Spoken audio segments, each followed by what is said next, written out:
मसीह यीशु के कादर और अजलाली नाम में आप सभी Prince of peace TV channel देखने वालों की सलामती हो। मैं आपकी होस्ट मारिया यूनुस और आप देख रहे हैं प्रोग्राम क्रिश्चियन फेलोशिप। तो आज व्यूअर्स हमारे साथ मौजूद है पादरी प्रोफेसर अल्ताफ अजमी साहब। तो आज हम उनसे सीखेंगे क्रिसमस के हवाला से बाइबल मुकद्दस में से कि जो पूरब में से आए थे उन खुदा यीशु मसीह को सजदा करने के लिए, उनके हवाले से आज हम सीखेंगे। तो welcome to our show sir. Thank you ji, God bless you. Thank you so much. तो आज आप हमें कलाम मुकद्दस में से क्या सिखाएंगे? खुदा की शुक्रगुजारी करते हैं नाज़रीन। इससे पहले कि हम कलाम खुदा में से पूरब से आने वाले मजूसियों के लिए दानश्वरों के ताल्लुक से कलाम खुदा में से सीख सकें, मेरी तरफ से प्रिंस ऑफ पीस चैनल की सारी टीम की तरफ से आपको क्रिसमस और नए साल की ढेरों ढेर खुशियाँ बहुत बहुत मुबारक हों। और चूँकि ये रेफरेंस तो हमारी लंबा है, हम ऐसे करते हैं कि कलाम खुदा में से उनको 10 मत्ती की अंजील उसके दूसरे बाब 9वीं से 12वीं आयत तक पढ़ लेते हैं। तो मैं चाहता हूँ कि आप इस पढ़ने में रहमी करें। तो आइए व्यूअर्स, हम अपने कलाम मुकद्दस में से पढ़ेंगे मुकद्दस मत्ती रसूल की अंजील उसका दूसरा बाब उसकी 9वीं से 12वीं आयत तक। वह बादशाह की बात सुनकर रवाना हुए और देखो जो सितारा उन्होंने पूरब में देखा था वो उनके आगे आगे चला, यहाँ तक कि उस जगह के ऊपर जाकर ठहर गया जहाँ वो बच्चा था। वह सितारे को देखकर नहायत खुश हुए और उस घर में पहुंचकर बच्चे को उसकी माँ मरियम के पास देखा और उसके आगे गिरकर सजदा किया और अपने डब्बे खोलकर सोना और लुबान और मुर उसको नजर किया और हेरोदेस के पास फिर न जाने की हदायत ख्वाब में पाकर दूसरी राह से अपने मुल्क को रवाना हुए। पाकलाम को पढ़ा और उसने जना हम सब के लिए बाइस से बरकत हो। नाज़रीन, ये हवाला बहुत ज़बरदस्त है और इसमें बहुत सारी बातें हैं, लेकिन आज हम इसमें से इस प्रोग्राम के तलक से जिस चीज़ को देखना चाहते हैं वो है इन मजूसियों के तहाइफ। और इस डिटेल में जाए बगैर कि ये मजूसी कौन से कहाँ थे आए थे, इससे जाए बगैर मैंने कहा कि हम सिर्फ आज उनके तहाइफ के बारे में, उनके नजरानों के बारे में थोड़ी सी बात करेंगे। मेरे चीज़ों, कलाम खुदा बयान करता है कि दरअसल उनका मारिया ये जो तहाइफ खुदा यीशु मसीह को पेश कर रहा है, इसमें दो बातें हमारे सामने नजर आती हैं। पहली बात तो यह है कि उनका तहाइफ खुदा यीशु मसीह को जो पेश करना है ना, वो उनकी इबादत का एक इजहार था। यानी एक तो उन्होंने खुदा की इबादत भी की है, क्योंकि पाक कलाम के अंदर लिखा है कि वो और उस घर में पहुंचकर बच्चे को उसकी माँ मरियम के पास देखा और उसके आगे गिरकर सजदा किया। यानी पहले उन्होंने खुदा यीशु मसीह को सजदा किया है, खुदा की वर्शिप की है, खुदा की शुक्रगुजारी की है, सजदा किया है, खुदा की इबादत की है, इबादत में अपने सरों को झुकाया है। और मेरे चीज़ों, हमें तारीख ये बताती है इन मजूसियों के तलक से, जो इंग्लिश में वाइज मैन कहलाते हैं, कि ये जो दानश्वर थे ये मामूली किस्म के लोग नहीं थे हमारे, बल्कि कलाम खुदा के जानने वाले मुफस्सरीन जो हमें बताते हैं कि ये वो लोग थे तो अपने मुल्क में अपने बादशाह के मुशीर खास होते थे। ये और एक खुदा के खास ने इन्हें बादशाह घर भी कहा है, यानी ये बादशाहों को बनाने वाले थे। यानी ये वो लोग थे जो अपने बादशाहों के, अपने मुल्क के अंदर अपने मजहब की दीनी खिदमात जो थे वो सरंजाम दिया करते थे। और ये चांद और सितारों की पूजा करने वाले, परस्तश करने वाले लोग थे, इसलिए सितारों का वसी इल्म रखने वाले लोग थे। इसीलिए तो उन्होंने जब सितारे को देखा तो उन्होंने उसको मामूली नहीं समझा, बल्कि उन्होंने अटैच किया खुदा यीशु मसीह की बादशाहत के साथ। खुदा का कलाम ये बयान करता, क्योंकि ये बादशाह अपने बादशाह की खिदमत करने वाले लोग थे, इसलिए जब उन्होंने उस तारे को देखा तो उन्होंने कहा कि ये किसी खासुल खास बादशाह के बारे में जो है वो मुकाशफा देता है। इसलिए जब वो यरूशलेम में आते हैं तो आते ही उन्होंने कहा कि यहूदियों का बादशाह जो पैदा हुआ वो कहाँ है। तो इसका मतलब ये है कि उन्होंने सितारे के वसीले से वो मुकाशफा, कलाम खुदा में जो गिनती की किताब में लिखा है कि यकूब में से एक सितारा निकलेगा, वो डेफिनेट उन्होंने हासिल किया हुआ था। और वो जानते थे कि जो शख्स पैदा हुआ है, वो बच्चा पैदा हुआ, वो मामूली नहीं है, बल्कि वो बादशाह अजीम है। खुदा का कलाम ये बयान करता है।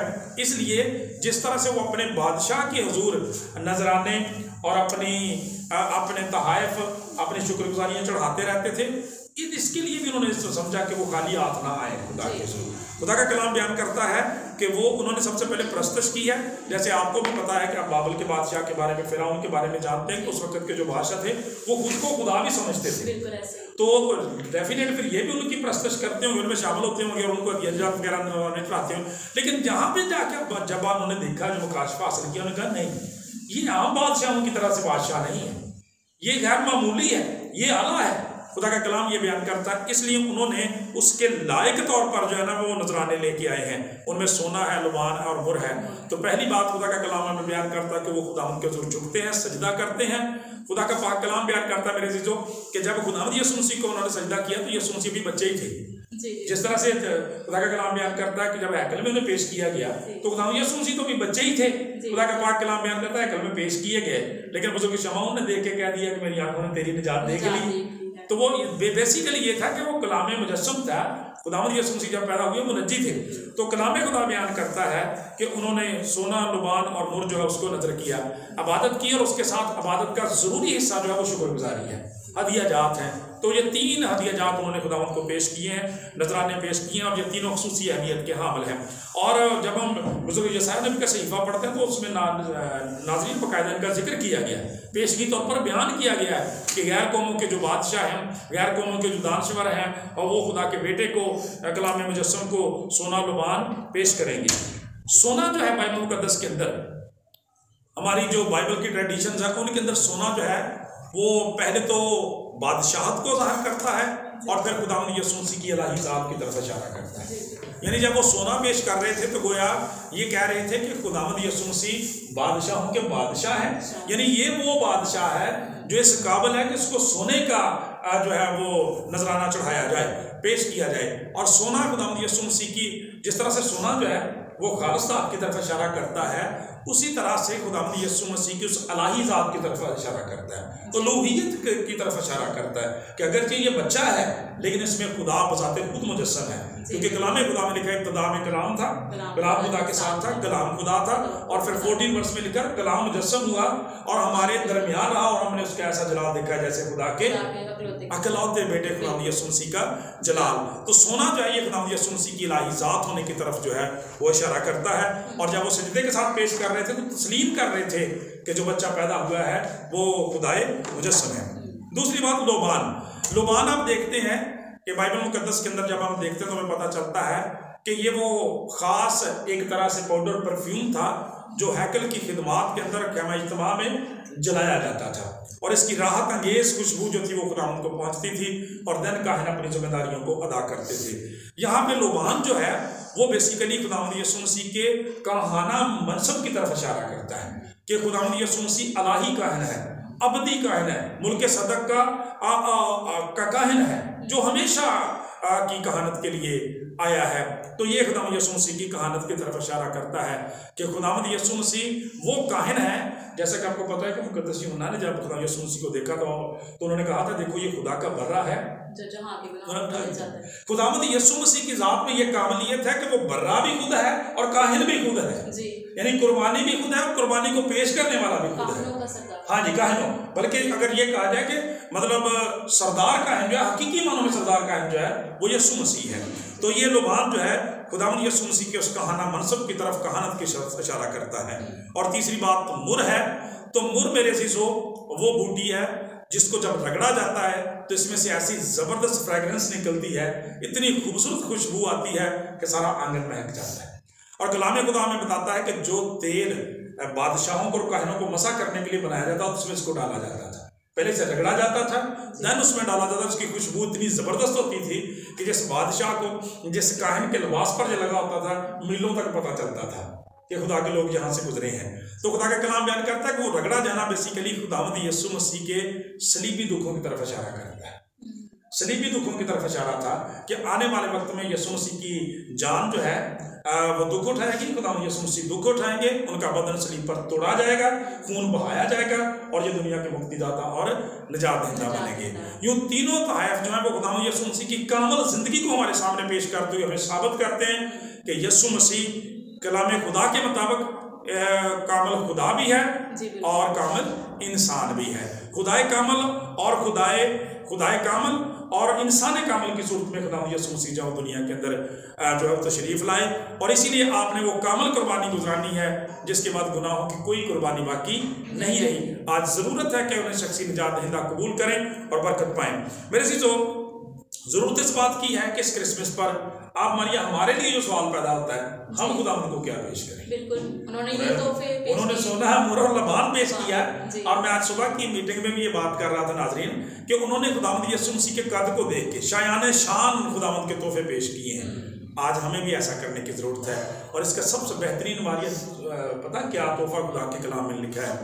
खुदा का कलाम बयान करता है बेटे अपना दिल मुझे दे। और फिर पौलुस रसूल भी फरमाते हैं प्यारे अजीजों भाइयों, मैं तुम्हें खुदा की रहमतें याद दिलाकर इल्तिमास करता हूँ कि अपने बदन ऐसी कुर्बानी होने के लिए नजर करो जिंदा पाक और खुदा की पसंदीदा, यही तुम्हारी मकबूल इबादत है।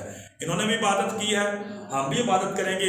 जरूरत इस बात की है कि अपने बदनों को, खानदानों को, जिंदगियों को खुदावंद के लिए तैयार करें, ताकि जिसने हमें हमारे लिए कुर्बानी दी है, मखलसी निजात बख्शी है, हम अपने बदनों को उसके जलाल के लिए उसको पेश करना शुरू करें।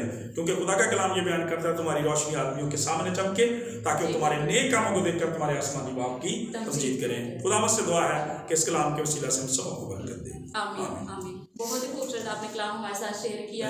थैंक यू सो मच भाई साहब। तो आई होप व्यूअर्स के आज के कलाम के वसीला से आप सब ने बड़ी बरकत पाई होगी। अब वक्त है कि हम भाई साहब के साथ मिलकर अपने सुर को चुकाएं और दुआ मांगे। जी भाई साहब।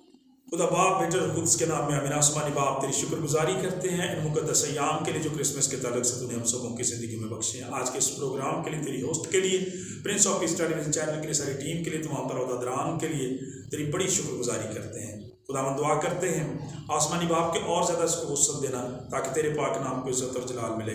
खुदावंद इसी तरह से दीगर तमाम तर टेलीविजन चैनल्स के लिए पूरे मुल्क पाकिस्तान में बल्कि पूरी दुनिया में इन दिनों खुसूसी ट्रांसमिशन पेश कर रहे हैं, सबको तो बरकत देना और अपने जलाल के लिए इस्तेमाल करना।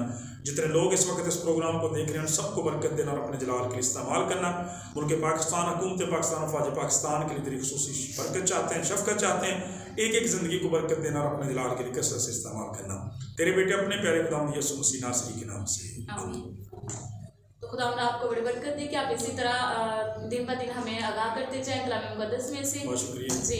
तो व्यूअर्स फिर मिलेंगे अगले प्रोग्राम में नए गेस्ट के साथ। तब तक लिए मुझे इजाज़त दीजिएगा। May God bless you all.